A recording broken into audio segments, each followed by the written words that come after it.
Ladies and gentlemen, Detroit Pistons fans of the world, welcome to another episode of East Meets West, ladies and gentlemen, the Detroit Pistons preseason wrap up edition. Yes, it's your boy, Opinionated MJ, aka your boy Like. It's your boy, Conrado Pascual, aka Subscribe. Please like and subscribe. That's who we are. But we're just coming in, tapping in since the Pistons have concluded their preseason. We've seen some ups and downs from certain players. We've seen them develop and try to figure out some lineups. We'll probably have that conversation as well, a starting lineup conversation. But I mean, why not start with the most obvious, which would I believe be Cade Cunningham. And I mean, we seen him have like the little, what was it, the 3-point game with the 8 assists. But Right. the last couple games has been, well, not tonight per se, but definitely that Suns game. Like he went Right. crazy. That 25, 12, and 9. Yeah, like so hmm based on what we've seen since Tobias has been back, if that's something that you would like to jump in on, and then also Tim Hardaway having 22 points that game, which is surprising.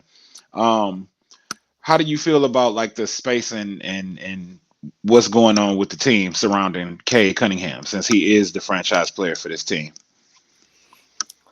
Yeah. I mean, I think he I would say overall he had a very good preseason. Which, as you said, right, uh, he will be looked to be one of the leading scorers of this team, if not the leading scorer. That's You think so? probably a good. I would say. I mean, the leading Yeah, scorer. yeah. I mean, yeah. Okay. If it's not him, and we'll talk about it, if it's not him, it's Ivy, right? I mean, in Yeah. all likelihood. But what I'm saying is, as you said, scoring is not the only way in which he can impact a game. Right. Which is the irony, right? Is that uh, the first game where Tobias Harris finally returned and was able to, join the starting lineup. Mhm. That was again in the blowout win. So last Friday, the blowout win against the Phoenix Suns, Right. um, which for going back to what we were saying prior to that game, right? They had actually gotten blown out. Realistically, they got blown Yeah. out by the Phoenix Suns the game prior, Yeah. in Detroit. So it's always nice to see. We said it right. It's kind of like an opportunity for kind of like a playoff like scenario, right? Where you're playing the same team separated by like a day or two, right? So you have an opportunity to kind of make adjustments against what you Right. saw in the previous game. Now, it's not quite apples to apples because Tobias Harris he didn't participate. He didn't play in the first game against Phoenix. Right. So obviously, it presents different looks, but that right there, um, Tobias, and I know this is about Cade, but they kind of go hand in hand, really, is, in my opinion, what we saw in that game and even the game against the Warriors. Um, you start to see the floor open up. Now, what does that mean? More spacing? Well, sure, right? We can acknowledge Tobias is definitely one of the best shot makers and shot creators, Right. right? But my whole thing this entire preseason was in any given possession, can the Pistons create, multiple high quality looks, Looks. right? Right. Mm. Where if maybe their first look off of like even a design play, if it's not there, is there a secondary action? Is there tertiary action? Even though he had like 25 points in that game, the blowout win against Phoenix, right? Yeah. Got going because, right, he wasn't necessarily always the trigger man, Mhm. He could screen, relocate, or screen cut, and his cut ends up becoming a secondary screen, Right. and then he's now all of a sudden the dump off guy getting into like, he loves that like over the left shoulder look, that little sweeping, not Yeah. quite a hook shot, but Yeah. he loves that thing. And that's what I'm saying. Tobias is getting him in there. It's like But a again, face up layup. yeah. So obviously, I mean, like, despite, missing some time in preseason, Um, there's a good rapport already, between Tobias and at the very least Cade. But I like this is what exactly what we're talking about is why, I've always been higher on Cade, is that he is going to be the primary ball handler. He's going to be the primary, initiator or Right. facilitator. Yeah. But Definitely. yeah, that game, he did like his points didn't necessarily come right from him pounding the rock. Right. Um, you know, better ball movement, and better ball movement is when he himself is moving, not necessarily initiating the pass or anything like that. Right. So I mean, um, Tobias, and again, even though this started out as a Cade segment, but again, they go hand in hand. Like Yeah. to me, he is showing that he is what they brought him in to be a floor raiser, Right. you know, Yeah. and the type of player that is going to actually maximize like Cade, specifically Cade's skill sets, Yeah. and frankly, there was a lot of really like two-man game between the two of them, you know, Mm. in these last three games. This last game, played today. We're recording, Wednesday, October 16th. This is the Yeah. final Pistons preseason game. So the starters only played the first 8 minutes of the game. But Right. even in those first 8 minutes, right, the action really runs through the two of them, which Right. is pretty cool. You know, you have an initiator from the wing and an initiator from the mid post or elbow, you know, and they're basically kind of just like flipping the defense, right? Yeah. Like on an axis. Right. So that's pretty exciting. That's pretty exciting. And again, it's not like Cade is dependent on him, but this is the type where now, see, you're really maximizing Cade's vision. Vision isn't Yeah. just like, oh, am I seeing the right pass? It's Yeah. really, how can I affect the game by maximizing the open pockets of space? Right. He's done that in these last three games. So that's why yeah, yeah. The I think scoring is brilliant, but yeah, I agree because I believe like what you're saying about Tobias. He, if anything, he unlocks the ability for us to have a yeah, tertiary, like third. You know what I mean? Like, or even more than that. Like he gives us the opportunity to have extra looks. Because I can't correct. say I Yeah, don't know where Simone Fontecchio is going in his progress, like in his development. He's developing, that's for sure. But it's like he couldn't do it like Tobias right now. I don't think Isaiah yeah, Stewart can. Duran doesn't. You know what I mean? So right, like Tim right, Hardaway is a recipient of catch and shoot and like, just create a shot as soon as you get the ball or get rid of it. Like it's not like we have those other players that create. We may need to start working on that just in case, like in case of an injury or something like that. Knock on wood, but it's just like, yeah, Tobias has enabled that for us. We didn't have that last year, and it looks good on the floor now. You know what I mean? Like right, it helps the entire team. So right. yeah, I definitely think I can see Cade being more effective as well that way too because he doesn't have to pound the ball. Whereas last year is like, oh, if like after the turnovers were going crazy for him early in the season last year, um, he would just kind of look people off if it looked like the plays would get killed or they'll just get thrown off or it'll be a turnover basically. And Right. he started to kind of like hijack games. That's when he started scoring in the 30s and 40s for a string of those games because he was like pushing it. You know what I mean? Like, okay, Right. well, we got to win some games. So if I got to put it on my shoulders and then whatever you guys get, you get.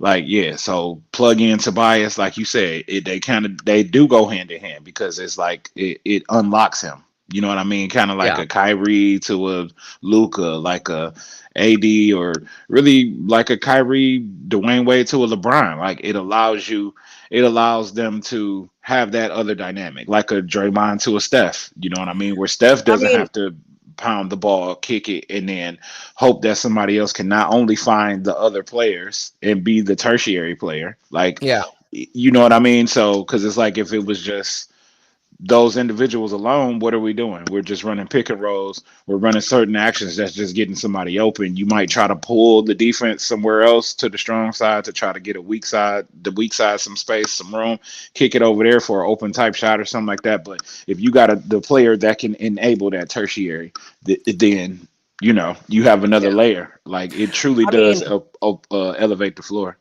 for and I like example, I that. mean, I like the addition. remember, yeah, remember, in for the Pistons, Tobias is a power forward.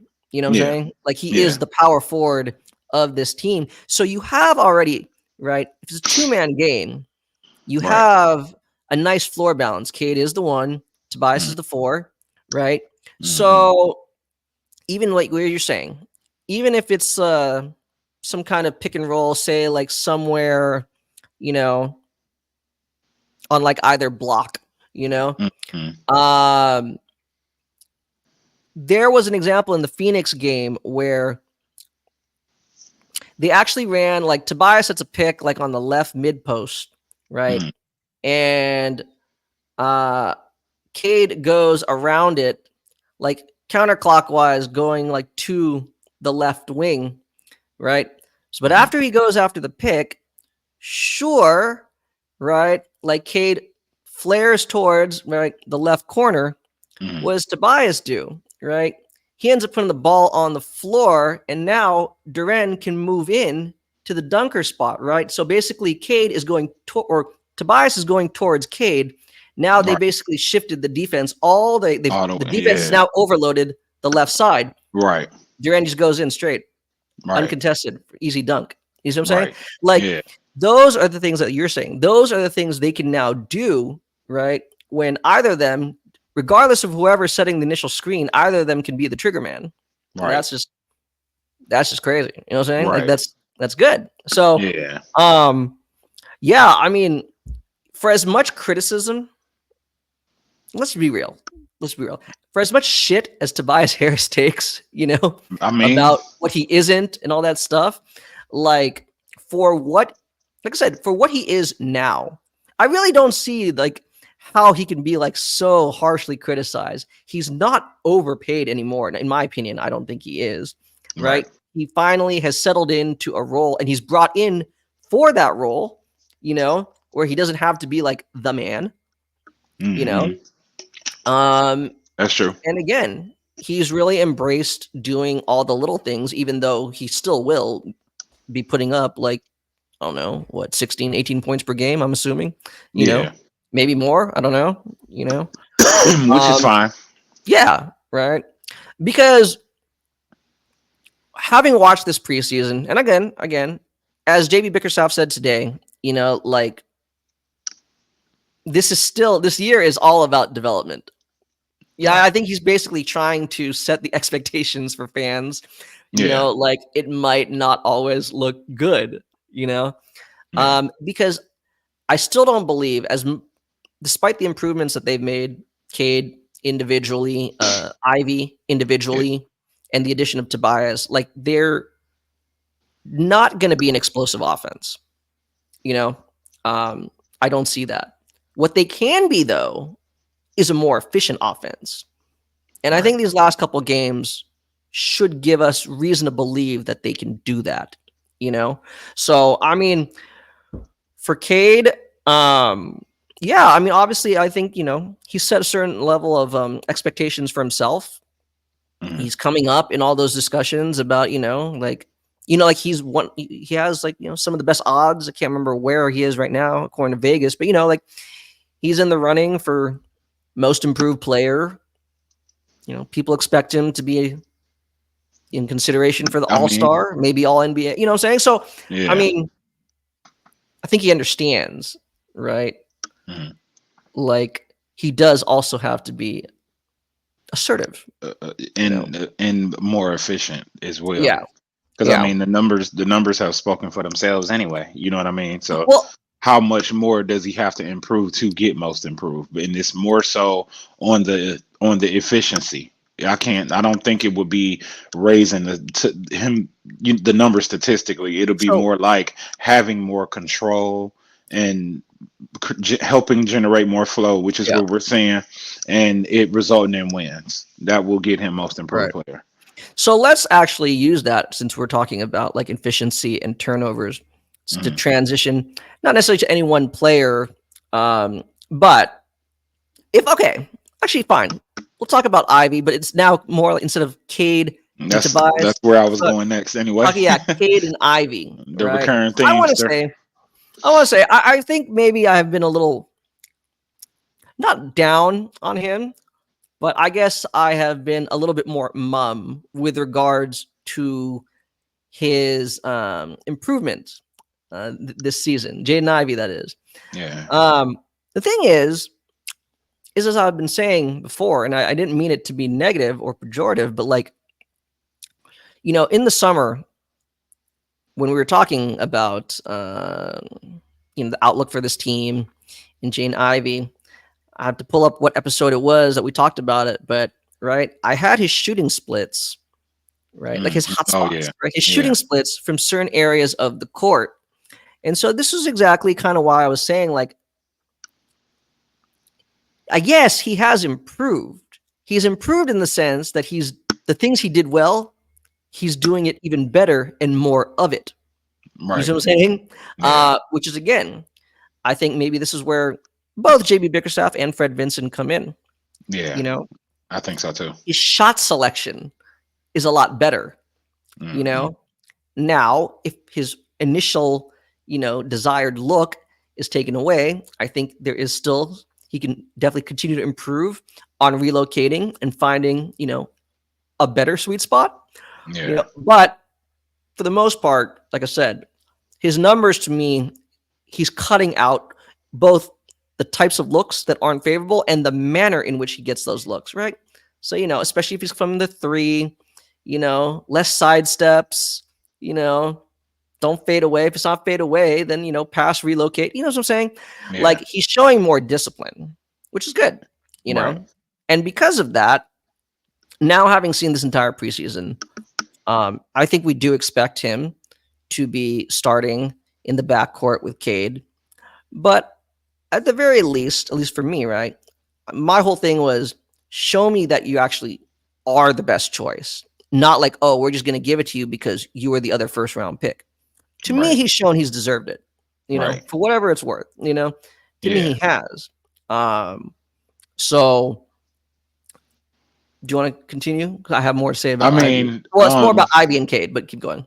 I mean, you already know where I was gonna go about Ivy, and I Yeah. always dig into last season, and I just think last season kind of put him in a bottle and shook him up like he was getting made in a margarita. You know what I mean? Except he was just one of the ice cubes that had already like dissolved. You know what I mean? Because that's just it seems like that's how Monty had coached him. Like it was like he was an afterthought. You know what I mean? And I'm not sure what it stemmed from, what happened, or whether he had a certain type of vision for how he wanted the offense to go, and he needed Ivy to come off the bench and have certain disciplines. Maybe it helped Ivy become what he is today as well. You know what I mean? That experience. So I just feel like he got lost in translation last year, and now with him being refocused, having a new coach, having that much more time worked on his game over another summer, and then having JB Bickerstaff come in and I mean from the looks of it, like put an emphasis on utilizing him. And then Fred Vincent gets credit too. I think across the board. Like I was looking at Ron Right. Holland today, looking at him like, oh Fred, I can tell Fred's been with Mm. you. But yeah, I just think it's a little bit of the coaching staff, really, honestly, that's being a reflection on him more than anything. Yeah, but as far as like the efficiency thing and then the floor thing, like we can plug Tobias to the Ivy conversation too. Like he really his presence helps Ivy be like super stable. You know what I mean? Like go Yes. for it, go for it, go for it. I So, mean, okay, small yeah, sample size, really, because I don't even know how much, we really want to read into today's game, 8 minutes, yeah. right? No, I'm But not those reading two into today's games, game at the all. two Yeah. games against the Suns and the Warriors, Hmm. right?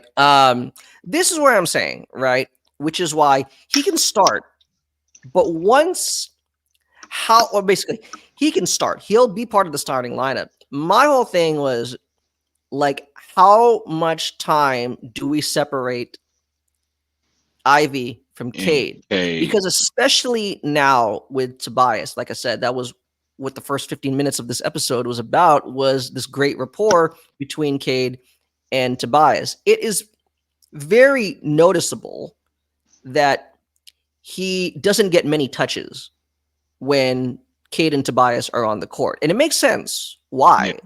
But again, right, it goes back to what I was saying. What is his best skill or attribute? And that is him as a guard to put pressure on the rim. Right. You need the ball to do that, Right. And again, to be able to break the defense down off the dribble, you need the ball to do that. Right. Because of it, he ends up becoming a little too stationary. And that's not a criticism. It's just, again, right? Like, you go to the corner, slide over to like the wing. You know what I'm saying? Like, yeah. I'm not saying it's like he's bad at that. It's just, again, right? That's what I'm saying. So the pecking order. Yeah. I think of Steph, Dre, and Wiggins when I think of like how Ivey fits. Like that's what that is. Cade is Steph, of course. Tobias is Dre. And Ivey will be Wiggins with them. You know what I mean? Where he's getting a tertiary, he's getting that extra pass. You know what I mean? Yeah. He's the third option. Yeah. With them having a rapport that they have, because they have the efficiency factor with them two and the 2-man factor. Yeah. So he's the off ball guy. Because I was thinking when you were mentioning the play that you mentioned, the defense shifting, it all going left, he can swing right and come just get the ball off just Tobias passing out of it. If Durant is on that left block, boom, dunk out, or one of his just quick shots. So, you know what I mean? So that was my first thought. Yeah, it was Ivey being one of what's become their bread and butter play, with specifically Ivey. Yeah. Right. Is we have already seen even game 1, no Tobias, right? Preseason game 1, right? Mm-hmm. We kind of said it even in jest, right? Like everything that they involved Tobias in was like a give and go. Right. Yeah. Okay. Now especially with Tobias, right? So the starting lineup, right? So when Tobias is out there and Duren, they're running a cool variation of a give and go, but it's out of empty corner sets, right? So say, for example, the right corner is completely vacated, right? It's empty, right? And nobody's on the right wing, right? He'll dump the ball to Tobias, like at the top of the key. Duren will step up into like the left dunker spot, thinking, look at that. We're going to set him up. No, what Duren ends up doing is setting up a back screen. Tobias then says like a down screen, and then same thing. Ivey gives and goes, and now boom, he's either getting a dunk or, and they ran that like a bunch of times in a row against Phoenix. They ran it also against the Warriors. However, the Warriors eventually caught on, and we're able to blow it up. But what I'm saying is, you see, even though, because for the time being, defenses, they're not defending him like they believe he's a knockdown shooter, right? So he'll have his opportunities, to just let it fly. Right. But what I'm saying is, even if, they're running him off, like, his spots, they can still manufacture quality looks, even with like a non-shooter like Duren, down low, right? It's so that is pretty exciting. That's what I'm saying. And that's what I like from JB Bickerstaff. Like I said, I mean, I think he's one of the better ones at drawing up plays, Yeah. You did call that out with him. Yeah. So, I mean, they keep running that a lot, and it's really fun. I always love empty corner sets. Because you always think it's going to end up with like a strong side shot or something, and when it can become a dunk from the weak side, that's always cool. All of a sudden, you turning your head and somebody's wide open. Yeah, but going back, so what has now become, at least through this entire preseason, what is very clear. So make no mistake, going back, and not to just keep bringing this back. Well, I mean, they're all a team. Well, yeah. With Cade, he will likely inevitably have the most turnovers per game, or just turnovers on the team. But to a certain extent, that's to be expected. He is handling the rock the Yeah. most, for the most Yeah. part, He's a right? point Like guard. it's more egregious. Like the other game, it's more egregious when Duren has like 4 or 5 turnovers, right? Yeah. And Yeah. you're right. They're not using him like as an offensive hub yet. Like he's not Jokic. You know what I'm saying? Yeah. But to me, if we're looking at like, kind of looking at like analytics, I'm more concerned of what is the team's turnover rate when a player is on or off the court.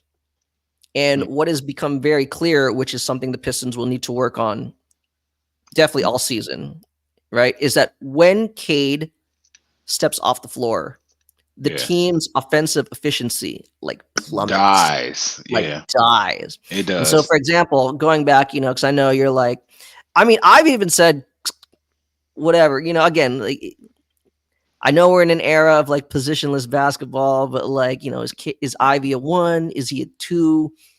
Based on the way I'm talking right now, I'm kind of settled that he's a 2, Yeah. and you're like, hey, right? Like when they're split, Ivy has opportunity to play the 1. And like, they literally put 4 shooters around him, right? And it just dies. It bogs down, and that's not to say it's on him, Yeah. like just on him. Yeah. But it's definitely something they need to figure out, which again goes back to, if we're jumping topics here, right? It seems like if this team, at least this team to be, when I say well-rounded in terms of like you have everything you need skill-wise. I'm not saying this is a championship contending team, but Right. this to me is maybe it exemplifies why they still need one more point guard. I get what you mean. Yeah. Yeah.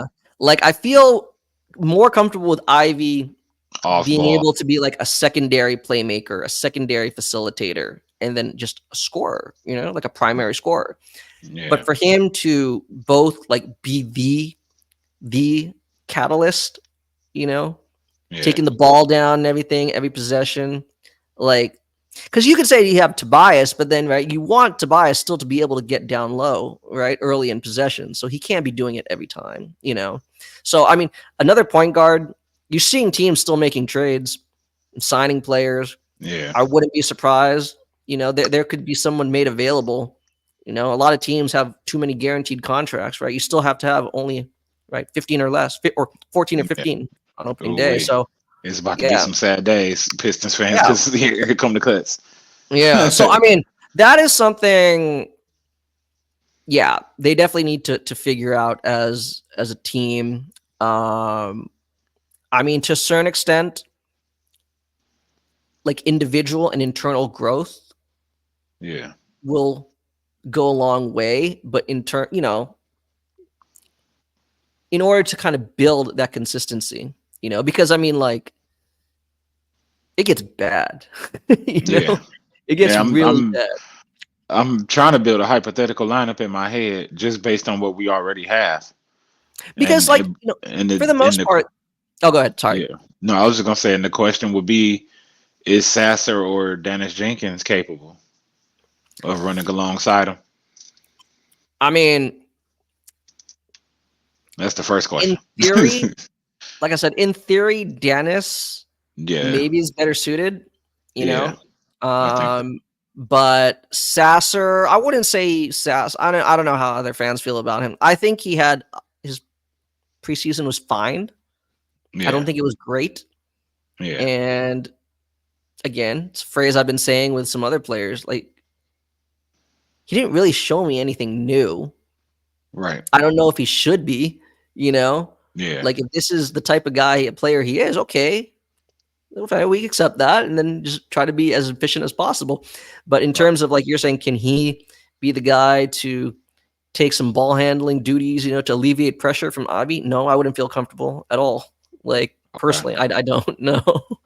Okay.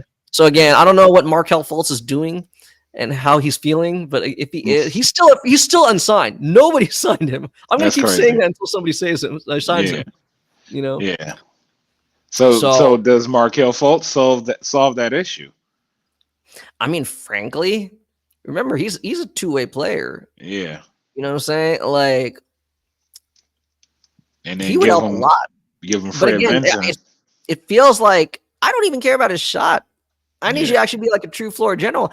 I don't know. It seems the fact that he's completely unsigned and there have been no mention of him, like even like like even overseas teams would hmm have had some report out there. So that I don't know. Again, I don't know. I don't want to spread misinformation, but I feel like it's got to be a health thing for him to just still not be on a team. right. Um, but I mean, like, what team is he on right now? Like a DeLon Wright would be great on this Oh, team. okay, okay. I can't remember where he is right now. I'm sure he's on a I, contender. I forgot A to. contender. Yeah, yeah. So we'll see. We'll see. Okay. But I think for the most part, so Cade, Ivy, Duren, Tobias. Sorry, I went out of order. That's my pet peeve. I guess for the time being, the 3 is THJ. Yeah. So I guess we can kind of he's a 3. He'll be playing primarily a 3. I think Beasley will be more of a 2. But as the 2 veteran shooters that were brought in, I guess we can talk about them. What are your thoughts of their preseason? I mean, Malik Beasley is as advertised, I think so. and I mean, I don't really have any glowing things to say about him except that he's as advertised. I mean, it looks like we're utilizing him better than the Bucks did last year.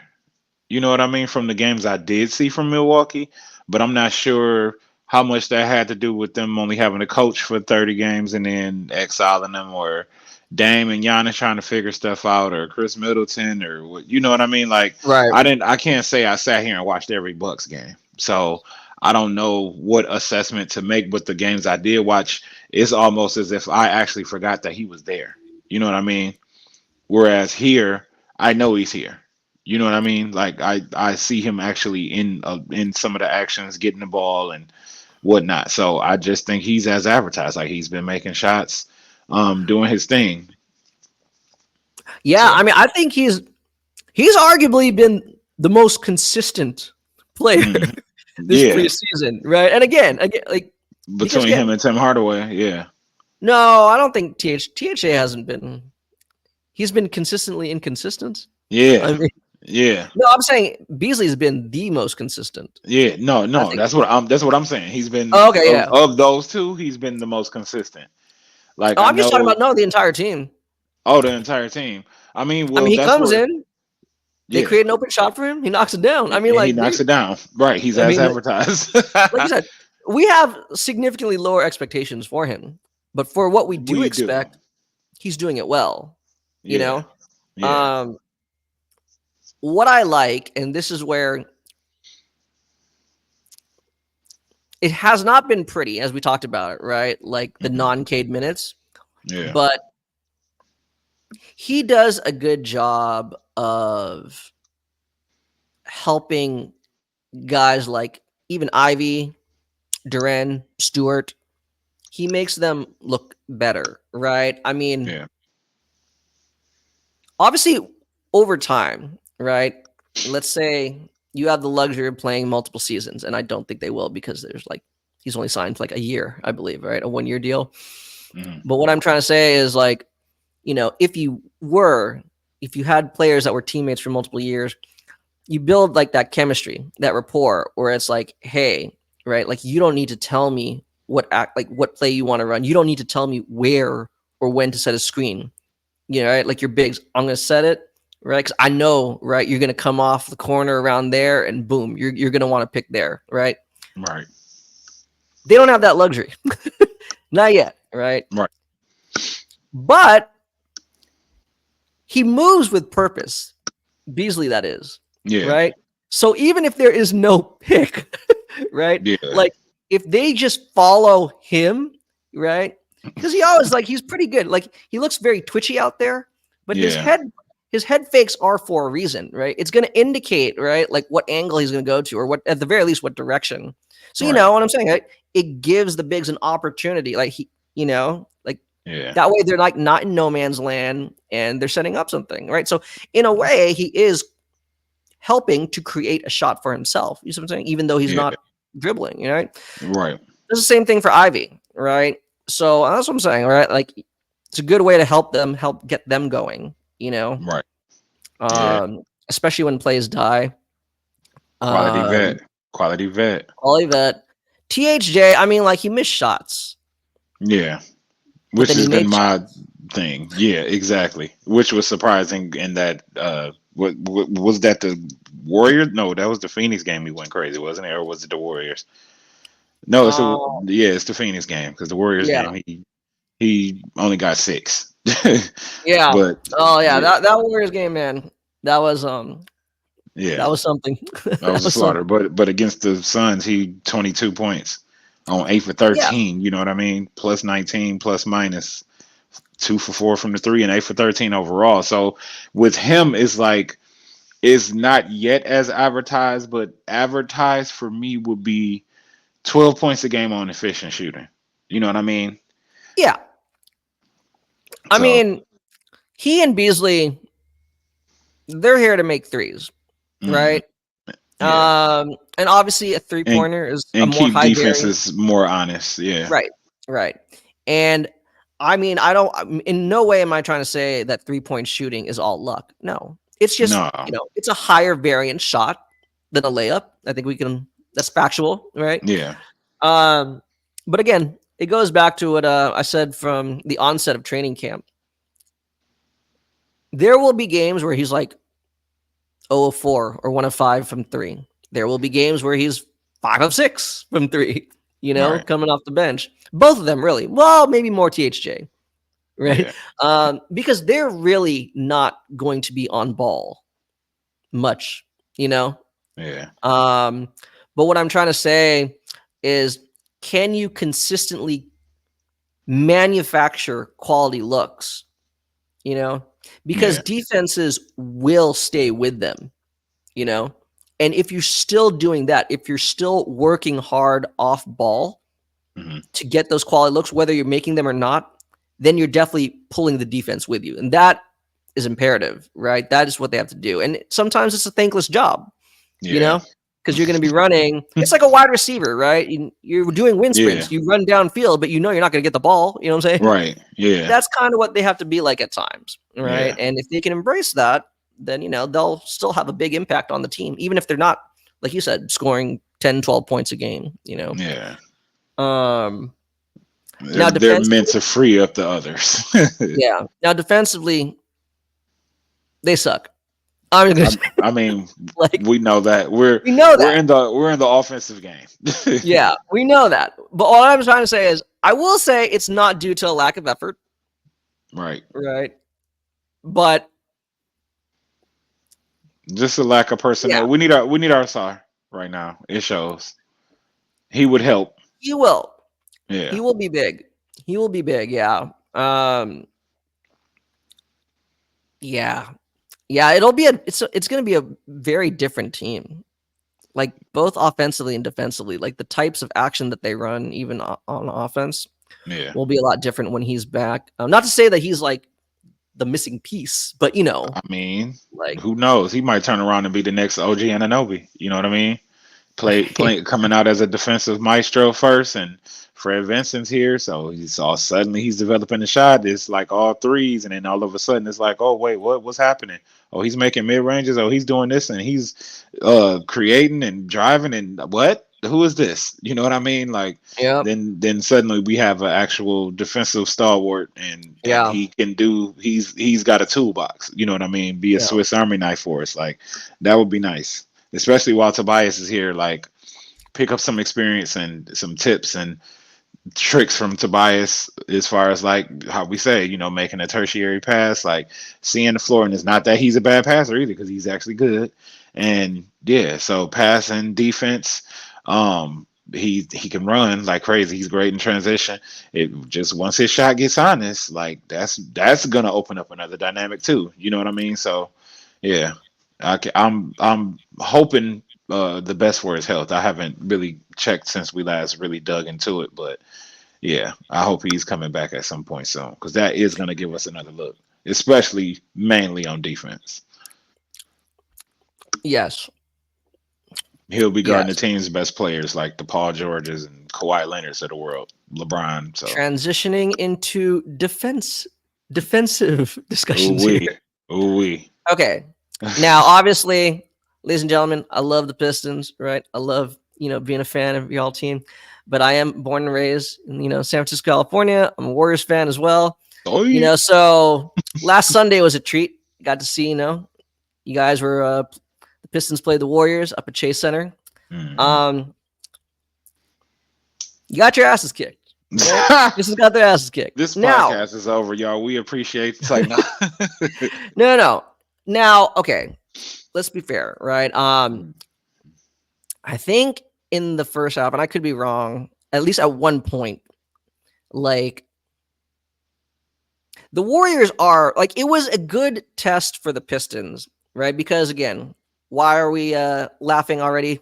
Starting to chuckle about talking about defense is the Pistons 3-point defense woes, and it's just been bad. Let's call it like it is. It's been bad. And the Warriors game was a good kind of litmus test, to see just where they are because this season's Warriors, they're going to be shooting a lot of threes, Man, and they brought in a lot of guys who are capable of knocking down threes, so for the Pistons, I wanted to see again, right? Like, how are you going to defend this? How are you making adjustments? Because in those first two games, it was not good. And that's a large reason of why they got blown out the first game against Phoenix. Yeah. Right? Because as we said, the Pistons, they're just right now, as it is, they're not going to be an explosive offense. And you're definitely not going to win games in a 3-point shooting contest, against other teams. No. So, right, as JB Bickerstaff keeps preaching, right, like this team still needs to have, right, like a defensive identity, right, like a consistent, defensive backbone that they can, fall back on, Right. And like I said, you could do everything right. I said this in the last episode. You could do everything right for 23 of the first 24 seconds of a possession. You could do everything right defensively. Yeah. And at the end, that final second, the player with the ball in his hands, he just doesn't want to take the 24-second violation. He hoists it up. It might go in. Okay? Kobe.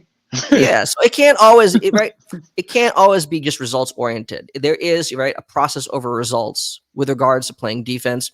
So all that is to say is against a team, right, with like Steph Curry and Buddy Hield, okay, like you may not be able to stop them, like contest every single one of their 3-pointers. What you can do is limit the number of 3-pointers they take. Right. The Pistons failed that test. Okay? Yeah, I mean, yeah. Right. And again, even if it's not just limiting the number, limit the number of quality 3-pointers you're getting.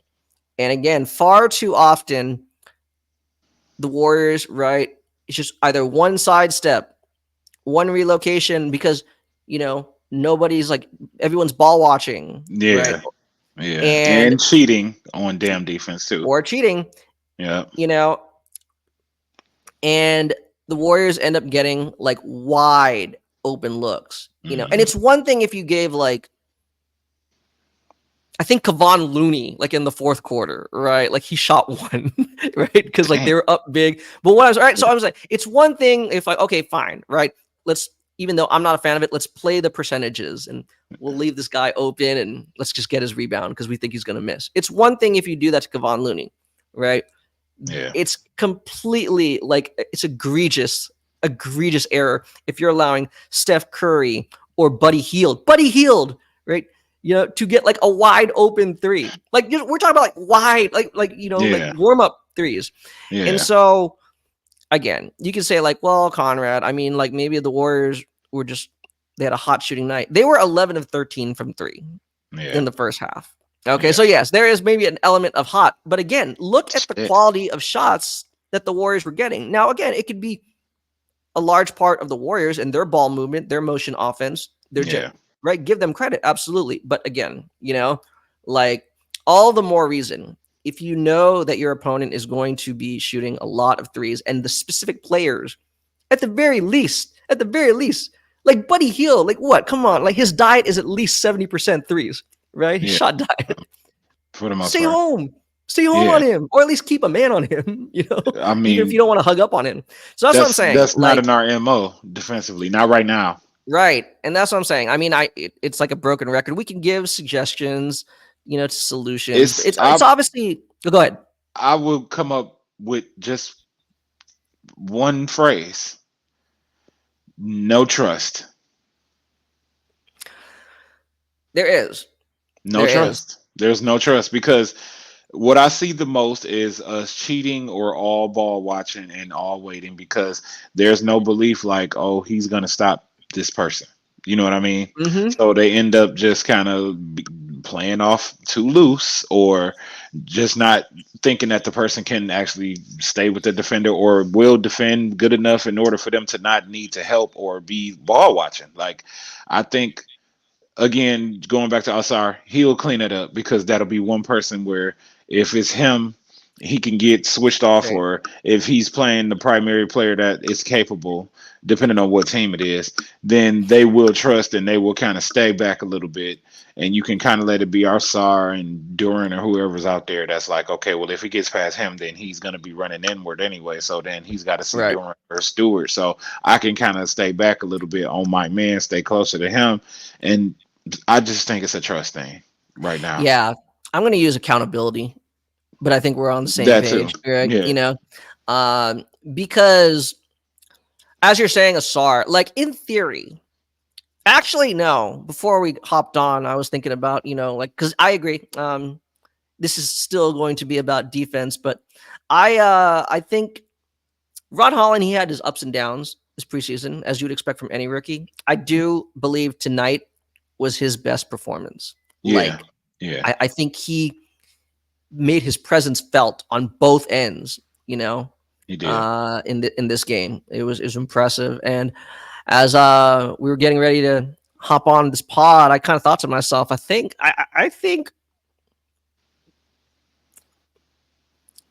at the very least, I think he's already the third best defender on this team. I mean, yeah. I agree. Yeah, like I mean, I could really make a case that he's the second best, which is why they could put together a pretty stifling, like, defensive lineup. Like, hey, we need a stop. Right? Yeah. You could put together a pretty badass 1 through 5 lineup. Now, the Especially problem, Asar is here. no, that's what I'm saying. Especially yeah. no, when Asar Yeah. is here. Yeah. Problem is, again, that's a good for one stop. Like, hey, it's a one possession game. We need a stop, right? Right. Can you do that? Can that actually be a viable starting lineup? No, right? Because Yeah. you can't trust Ron Holland's offense. You can't trust Asar's yet. Not yet. Yeah. And again, it's Yeah. about, but that's what I'm saying, right? It's just, But them flying around, good Lord. Out oh of yeah, no, nowhere, I mean, ooh-wee. I'm excited because to me, Ron, I think he's best suited to guard 1 through 3. Yeah. Probably could guard some 4s, but that's the Yeah. beauty. Right next to Asar, Asar could probably guard 2 through 4, even some Yeah. 5s. Yeah. Perfect wing combo. Yeah. Yeah, it is. But again, going back to accountability, I agree. I'm with you, right? If your wings, whether they're point of attack or just on the wing, even like whether it's a zone or man, if you keep getting beat, then yes, I understand why, like, you're kind of like hanging out your center to dry, that's not good, and then that could end up being another reason for overhelping, right? Right. You got blown by, center can't contain. But on Yeah. the flip side, on those rare occasions, especially when it's in isolation, this is where I need to see more from Jalen Duren. This is where I do understand the people that don't believe in him. I understand where their criticism's coming from. Like, if it's isolation, and let's say it's like big to big. I'm not even talking about Jokic. Whatever. I don't know. Yeah. Jared Allen to Jaden. Yeah, great. That's a perfect example. Jared Allen, right? I'm sorry, because you're not an Embiid or anything. That's what I'm saying. Right? You're not an elite big. Yeah. Great big. You're not elite. He's great. not Embiid or Jokic or Giannis. Or not what I'm saying is if it's like literally like a rare instance where it's in isolation, why are you receiving weak side help? You see what I'm saying?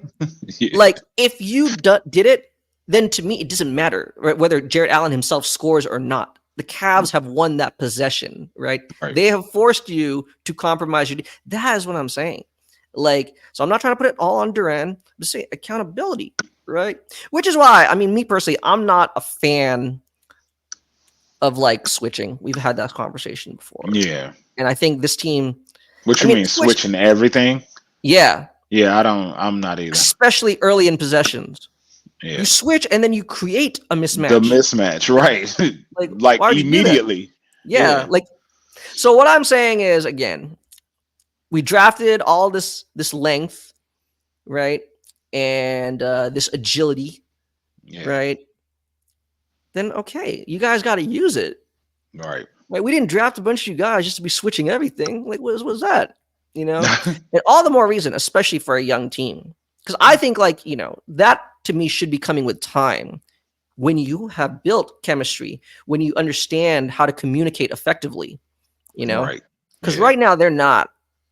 Whether it's because of effort or just, you know, effort, indifference, or like ignorance. Ignorant in the sense that you just don't know. Like, you haven't learned how to do these things yet. I was gonna say that. Like, we need a vocal leader on the defensive end. Yeah. Basically. And so, but before you go, don't move on from it yet, because I want to hear that lineup. That stifling defensive get a stop lineup. I want to hear that. Okay. Asar, Holland. You can put it in order if you want to. Because I've been thinking about it the entire time. So I don't know who it is. I have. Hold on. Is Cade in it? Oh yeah, absolutely. Because of his length too. Yeah. Okay. He can't let his man get by. Okay. So easily. So yeah. I have a defensive speed lineup. Like, I need more agility, you know, or lateral quickness. Yeah. And then I have like a big defensive lineup. So the speed one would be Cade, Ron, Asar. Now, okay, people are going to laugh, but it's because I do believe in him. And I think with these other four guys, he can do it. Tobias. Clintman. Oh, Clintman. And then Duren. Because you're saying, like, when you have to defend a bunch of stretch four, like if a team is going 5 out, right? Yeah. I don't want like a slow big. No offense, Beef Stew, right? You know what I'm saying? Yeah. But I want someone faster. You know what I'm saying? I want someone who can move. That's not a diss. Yeah. Yeah. Now, if we're going up against, I don't know, like a bigger team, what team uses Twin Towers right now? I don't know. Cleveland. Oh. Right? There we go. There you go. Yeah. Mobley and Allen. Then replace Clintman with Beef Stew. Yeah. Oh, okay. Yeah. Okay. A little bit more. That's size to shove him around. That's like the simplest switch ever. Like, oh, speed, big. Yeah. Just one player. Because again, we're talking about like, hey, we need to get a stop. Yeah. You know, like I was talking about like the Warriors. The Warriors have their version now, right? You know what I'm saying? So, but again, like specific. Well, I mean, their defense, period, but specifically their perimeter defense, like they've shown they can. Well, they can do it. They can do it. It's accountability, you know? Like you said. Like they have to hold themselves accountable first and foremost. Like, I've got to get after it on defense. You know what I mean? And I think because we see Jalen Duren's, you know, like physical gifts. Oh yeah. You know, length, athleticism, you know, and everything. that he should be the captain of the defense, and maybe he can be. I'm not going to say he can't, but Right. this is why I really, well, in general, right? I'm not going to rush Asar Thompson for my selfish reasons. I No. want him to be. No. Hell What no. I'm saying is, this is why I wish he was a full participant in training camp, because Yeah. from what we saw last year, I feel like he's more the captain of the defense. He is.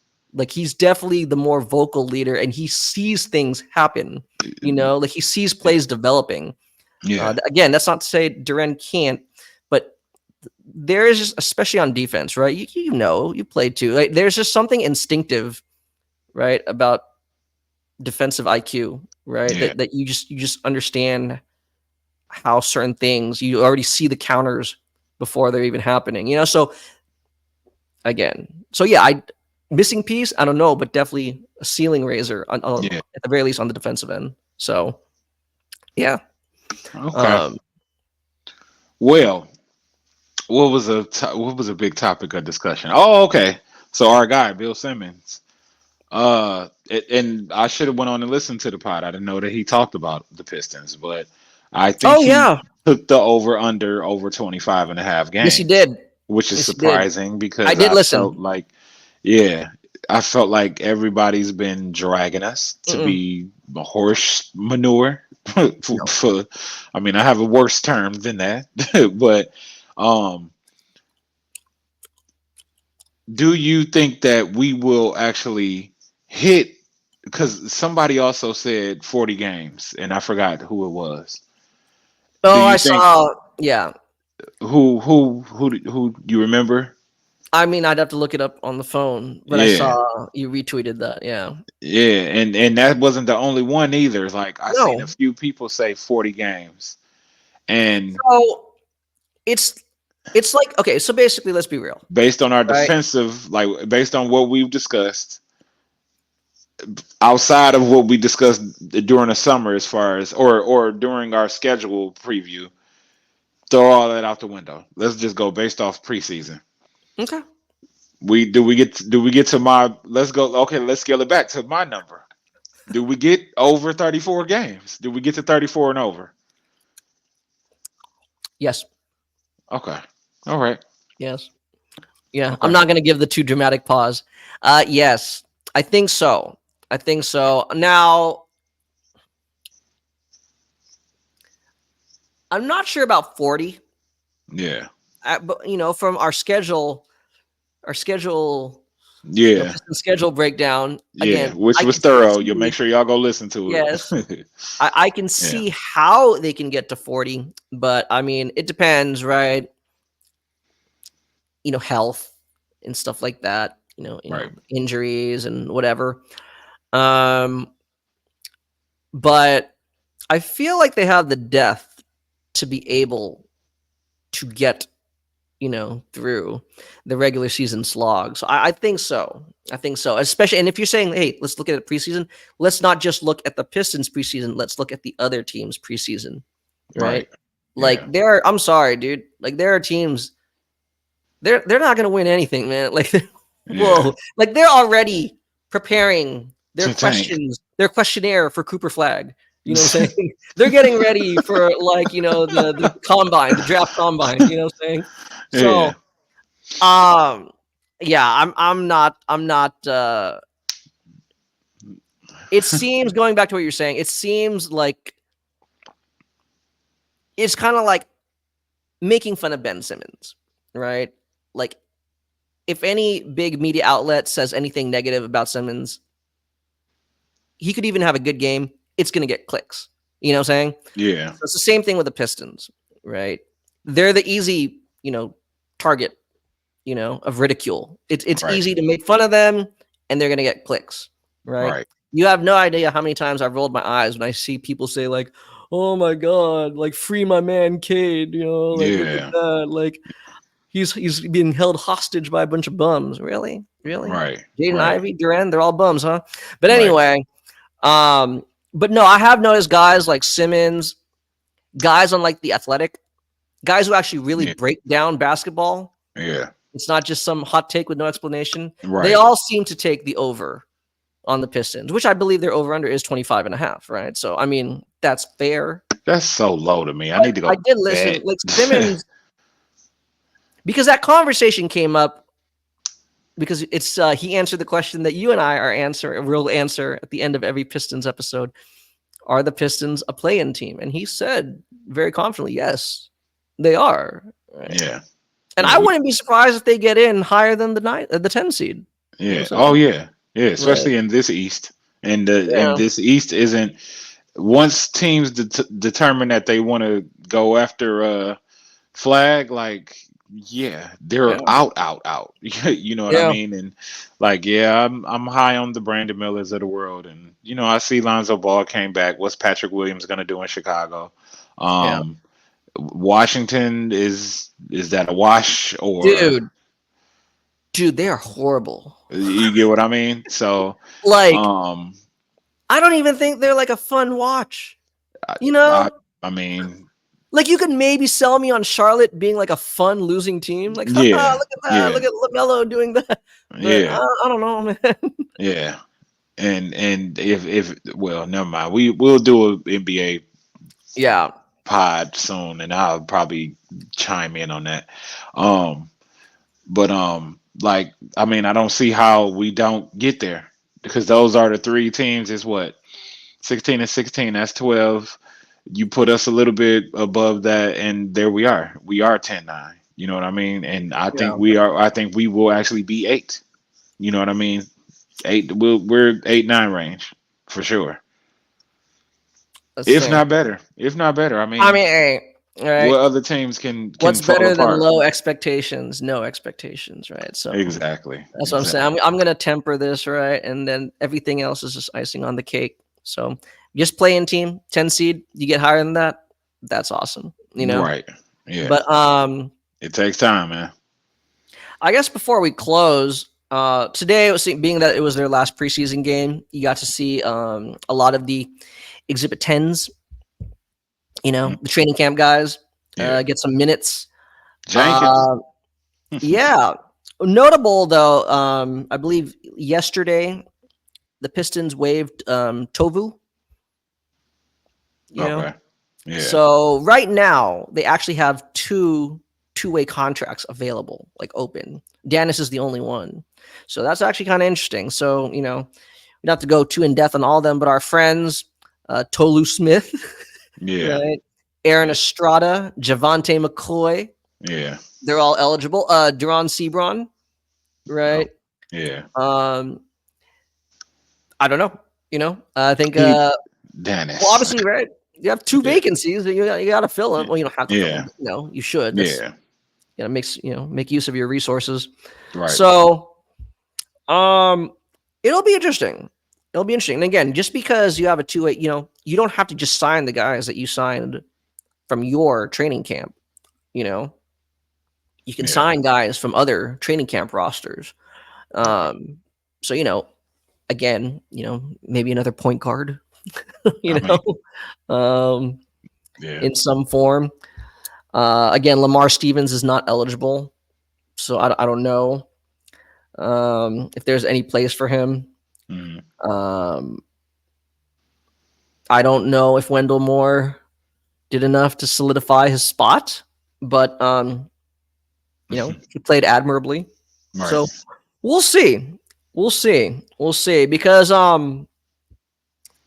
like I said, I mean, there's a lot of good opportunity to expedite development, Yeah. because I think, I want the main guys, the guys on the 15-man roster, obviously to stay healthy. Yeah. But I think you're right. Like, assuming good health, there will be opportunities, right? Maybe a night when Cade gets the night off or Ivey, there'll be opportunities for the two-way guys to hop in, to get some regular season minutes. Stuff. Yeah. Yeah. So that's why I'm saying, like, it will be interesting to see how they fill those last two spots. Okay. So, yeah. So you don't think they bring in a Markelle Fultz or another vet? Maybe it'll stunt the growth of the development process, you think? I don't think so. Who's it stunting the growth of? Dennis or Sasser No. or No. No, I Okay. don't think so. Because, like I said, stylistically, like It's like what horrendous. if you brought in Markel? What he's coming in to do He's stabilizing that is second unit. completely different than what Marcus Sasser is doing. You see what I'm saying? So like Yeah, there is no redundancy. that's night You and could day. sell me on like there's redundancy of Lamar Stevens and Yeah, Asar, right? yeah, Like if you felt like, oh, JB's past past relationship with Lamar Stevens, he might be tempted to play him over Asar. If Asar starts turning the ball over, like yeah, yeah. I don't see that happening with a guy like Markel, or I don't know, depending on the other free agents, that they may or may not bring in. Okay. But I guess in terms of our final thoughts of training camp, Mhm. um, I did say I wanted to talk about this. What's JB that? Bickerstaff is on the record Mhm. that he believes he is old school. And frankly, Oh yeah, we are close to his age. He's older than us, but we don't have to say our age. But what I'm saying is, I guess that makes us a little old school too. And yeah, what made headlines was that he has implemented a dress code, yeah. that on game days, players, I believe it's suit and tie, right?